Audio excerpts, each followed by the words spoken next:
সুনামগঞ্জের সাল্লায় শাহিদ আলী পাবলিক উচ্চ বিদ্যালয়ের নবনির্মিত একাডেমিক ভবনের 2টি রুম প্রধান শিক্ষক আরিফ মোহাম্মদ দুলালের দখলে রয়েছে।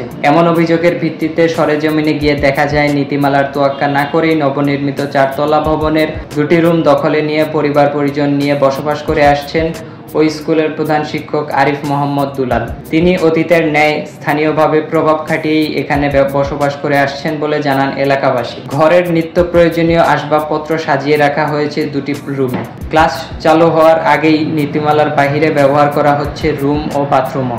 এদিকে প্রতিবেদক জানান, স্কুলে গিয়ে প্রধান শিক্ষক আরিফ মোহাম্মদ দুলালকে পাওয়া যায়নি, তবে রুমে থাকা তার ভাই কবির আহমেদের স্ত্রী ও তার ছেলেকে দেখা গেছে। কবির আহমেদের স্ত্রী বলেন, আমরা অস্থায়ীভাবে 2-3 মাসের জন্য এখানে আছি।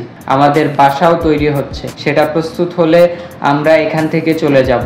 তিনি বলেন, আমার স্বামী বাড়িতে ফিশারির ব্যবসা করে। আমার 2টি মেয়েও এই স্কুলে পড়াশোনা করেছে। আমার ছেলেরও সামনে পরীক্ষা আছে, সেজন্য আমরা এখানে আছি। এদিকে রুমে থাকা জিনিসপত্রের ছবি ও ভিডিও করতে অনুমতি চাওয়া হলে অনুমতি পাওয়া যায়নি। কবির আহমেদের স্ত্রী বলেন, বড় ভাই দুলাল মাস্টার আসলে পরে আপনারা ভিডিও করেন। প্রধান শিক্ষক আরিফ মোহাম্মদ দুলালের আপন ছোট ভাই রাসেল মিয়া বলেন, এগুলো আমাদেরকে জিজ্ঞেস করে কোনো লাভ নেই।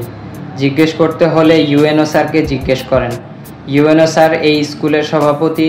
আমরা ইউএনও স্যারের অনুমতি নিয়েই এখানে থাকতেছি। শুধু তাই নয়, তিনি সহ তার আরও 2 ভাই কবির আহমেদ ও রাসেল মিয়াও পরিবার নিয়ে নিয়ম বহির্ভূতভাবেই দুলালের সঙ্গে বসবাস করে আসছেন। এ নিয়ে পুরো উপজেলা জুড়ে চলছে সমালোচনার ঝড়। স্কুলের ভবনে শুধু প্রধান শিক্ষকই নন, তার আরও 2 ভাই ও পরিবার সহ কিভাবে বসবাস করে আসছেন। শাহিদ আলী পাবলিক উচ্চ বিদ্যালয় প্রতিষ্ঠাতা পরিবারের সন্তান মান্নান মিয়া বলেন, সে আওয়ামী লীগ করে।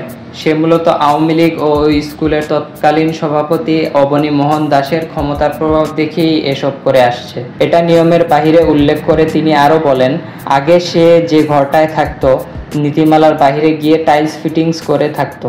শুধু তাই নয়, তার ক্ষমতার জোরে আরও 2 ভাইয়ের পরিবার নিয়ে সে বসবাস করে আসছেন বলে জানান তিনি। শাহিদ আলী পাবলিক উচ্চ বিদ্যালয়ের বেশ কয়েকজন শিক্ষক জানান, একজন শিক্ষক পরিবার নিয়ে এভাবে ভবনে থাকার কোনো নিয়ম নেই। তার ভাইয়েরাও এই স্কুলে কোনো চাকরি করে না, নিয়ম বহির্ভূতভাবেই তারা থাকছেন। শিক্ষা প্রকৌশল অধিদপ্তরের একজন প্রকৌশলী জানান, আমরা ভবন দিয়েছি স্কুলের স্বার্থে, দেশ ও দেশের মানুষের স্বার্থে। স্কুলের ছাত্রছাত্রীরা যাতে নির্বিঘ্নে পড়াশোনা করতে পারে সেজন্য সরকার ভবন দিয়েছে। এখানে ব্যক্তিগতভাবে কাউকে থাকার জন্য আমরা ভবন দেইনি। এই বিষয়ে তিনি ব্যবস্থা নেবেন বলে জানান। মাধ্যমিক শিক্ষা অফিসের একাডেমি সুপারভাইজার কালীপদ দাস বলেন, প্রধান শিক্ষক ভবনে বসবাস করার যুক্তি বা অনুমোদন আছে কিনা জানি না, তবে তিনি থাকার জন্য ইউএনও স্যারকে আমার সামনেই অবগত করেছেন। উপজেলা নির্বাহী কর্মকর্তা ও ওই স্কুলের সভাপতি মোহাম্মদ আলাউদ্দিন বলেন, এরকম কোনো নিয়ম নেই, বিষয়টি আমি দেখতেছি। জেলা মাধ্যমিক শিক্ষা কর্মকর্তা মোহাম্মদ জাহাঙ্গীর আলম বলেন, এটা তিনি সম্পূর্ণ অন্যায় করতেছেন। এটা নিয়ে লেখালেখি করেন, আপনারা লিখিত অভিযোগ করেন। এরকম কোনো নীতিমালা নেই। সে যদি থাকতে হয় প্রতি মাসে ভাড়া পরিশোধ করে থাকতে হবে। এ বিষয়ে আরিফ মোহাম্মদ দুলালের সাথে মুঠোফোনে যোগাযোগ করা হলে তিনি বলেন, আমি ভাত খাওয়ায় আছি, পরে কথা বলবো।